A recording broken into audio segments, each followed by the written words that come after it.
star-keeping owl. Deep in the quiet, velvet night lived a very special owl named Orla. She wasn't just any owl. Orla was the secret star-keeping owl.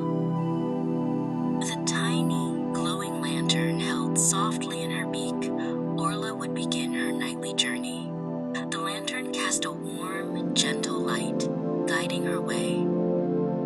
Sometimes, a little star would get a bit sleepy and slip from its place in the big, dark sky. But Orla was always watching. With a soft swoop of her wide wings, she would gently catch the falling star, ever so carefully. She would hold the star close, polishing its sleepy sparkle with her softest feathers. Swish, swish, went her wings, making the star shine bright again.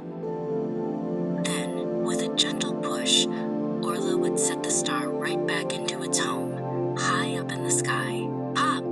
It fit perfectly.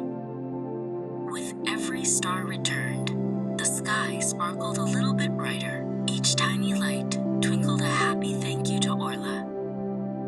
Under Orla's watchful eyes, the whole night grew calm and peaceful. Everyone slept soundly, tucked under her starry blanket. As the first soft pinks and oranges peeked over the horizon, Orla knew her work was almost done. The night was safe and bright. By the time the sun